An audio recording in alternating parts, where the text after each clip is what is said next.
Hapa namalizia chanjo ya mwisho ya Newcastle, kwa sababu kwa kawaida inatakiwa uchanje wiki ya kwanza. Wanapomaliza wiki tu wanapewa chanjo ya kideri ama Newcastle. Halafu wiki ya pili wanapewa chanjo ya gumboro. Siku 21 tunarudishia chanjo ya kideri au Newcastle. Halafu na wiki ile ya 4 wanapewa chanjo ya mwisho ya gumboro. Halafu wanapomaliza mwezi ngaa na wiki moja ama wiki 2 wanapewa chanjo ya ndui.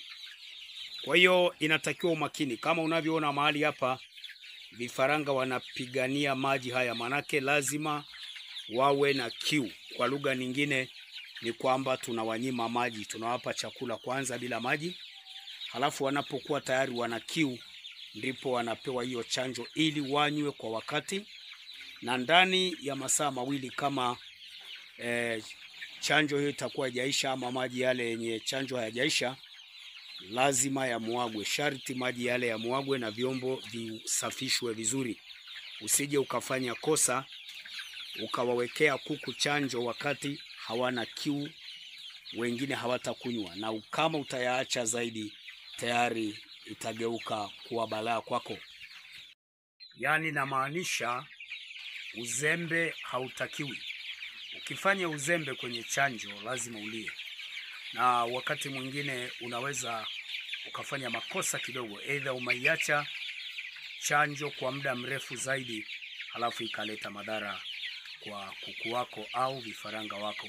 Kwa hiyo kama nilivyosema, lazima uzingatie kwamba kuku wana kiu kwa muda huo, na unapowapa basi unaangalia kabisa ndani ya masaa 2 kama itakuwa bado haijaisha unaitoa. Kwa hiyo njia tunayotumia ama mbinu tunayotumia ni kuhakikisha kwamba muda huo kuku wako wana kiu. Kwa hiyo unawapa wakati wana kiu, kwa hiyo wanaipigania, kila mmoja anakunywa kwa wakati, na sana sana utakuta ndani ya nusu saa wote wameshakunywa.